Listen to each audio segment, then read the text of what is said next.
Hello guys, it's been a while na wala tayong video and it's good to be back dahil nagkaroon ng time para gumawa ng panibagong topic and I'm sure lahat makaka-relate sa topic na ito.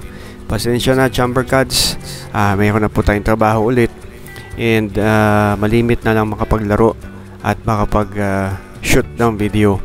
And this is very timely dahil saktong-sakto para dun sa mga wala talagang time maglaro at hindi nakapagpa-practice. So this is sort of an experiment also for me. Given 2 months walang practice, although nakakalaro once a month na pag niyaya ng tropa o barkada, nakakatumbok naman, pero that's once a month or twice a month, tig 1 hour. So tingnan natin kung ano mangyayari kapag wala tayong practice. So unang-una, matagal kang sumipat. Pangalawa, akala mo yung patama mo last time, kung maganda ang tumbok mo last time, ganun pa rin, kaya yun pa rin ang gagawin mo, pero magugulat ka dahil puro sablay ka. At pangatlo, yung matigas yung braso mo at yung pulso mo. Sorry for the spelling. So yun yung mga ma-observe mo pag bumalik ka sa pagpapractice. And I decided na in my own experience, para bumalik ang tumbok mo ay mag-practice ka ng draw shot o yung patras. Bakit draw shot? Dahil sa draw shot, kasama naka-incorporate na doon yung precision mo doon sa straight shot at yung precision mo sa tama tip doon sa puti.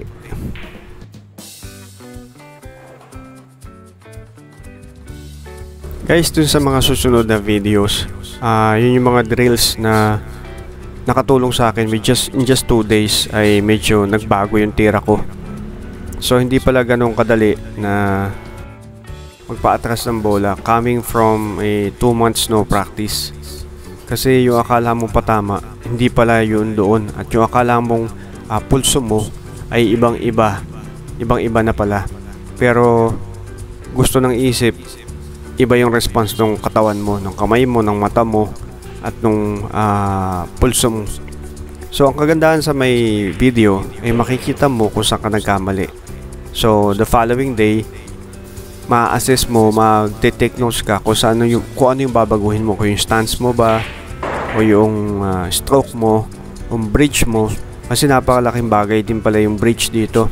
So nung una, mukha nito, makikita nyo dito, ginagawa ko yung usual ginagawa ko 2 months ago, na hindi pala po pwede ganun kasi yung precision iba na, matigas yung braso mo, matigas yung pulso mo, and at the same time walang fundamental masyado.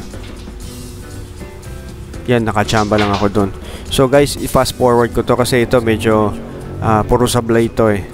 Pero the good thing here is meron akong take home dito. Nakita ko kung saan ako nagkamali. And on my second day, please finish the video. Makikita nyo yung adjustment na ginawa ko.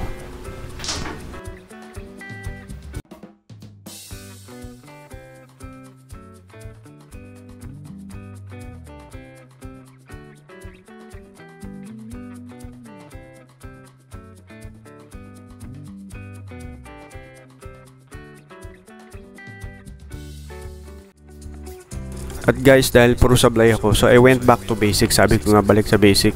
Ano yung basic? So walang cue ball. So inobserve ko yung aking stroke tsaka yung follow through na object ball lang. I-shoot ko siya. And nagulat din ako kasi kahit dito lang may konting mali pa rin sa tira ko. Tingnan nyo guys, yung dulo ng tako ko saan pupunta. Paling na paling oh guys. Nag-sway sa kaliwa. So isang bagay yun ay kinokorek ko pag nakikita ko siya.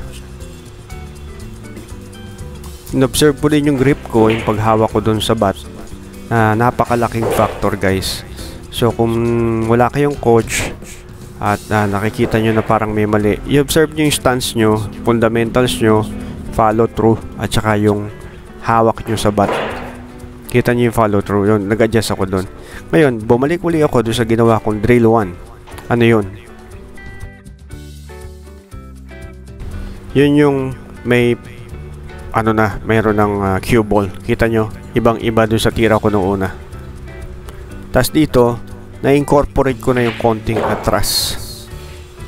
See guys? Kasi alam ko na yung precision kung saan patatamain yung tip at ino-observe ko na kinakailangan center ball. Guys, kita nyo yung difference in just nearly 30 minutes. Tinignan ko yung difference. Hindi ko po sinadya yung sablay, talagang sablay po yung una kanina.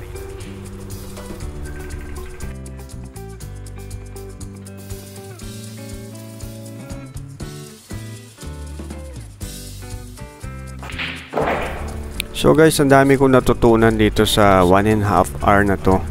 And please finish the video. Tingnan niyo yung second day kung ano yung progress in just 2 days in playing 1.5. So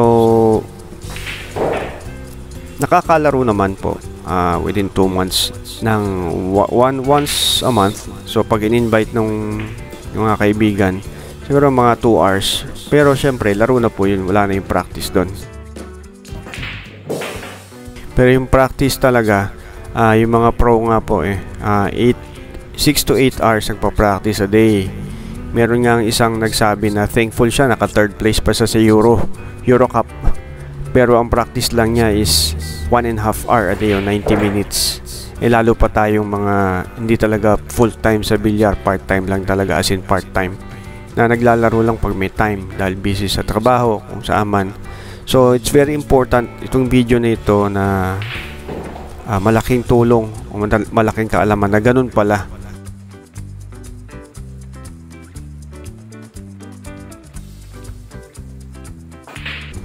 At anong drill ba ang tama?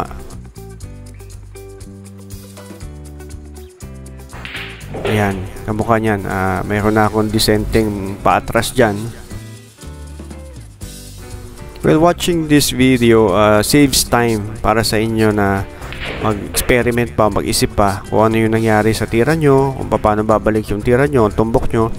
So, ako marami kong natutunan din sa ginawa kong video na ito.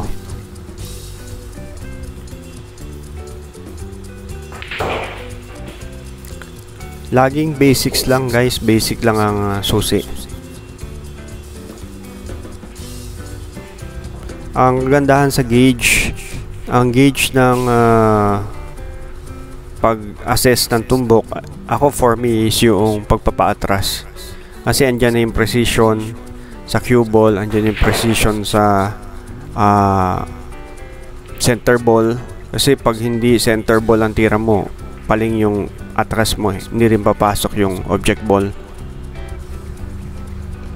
At yung assessment mo sa pulso mo, kung may pulso ka, kasi pag wala kang pulso, sigurado hindi mo mapapaatras na maayos yung bola, o hindi ka makakaroon ng kahit short o medium distance draw shot. Yan, ang layo na nung umpisa kanina guys, yung aking tira.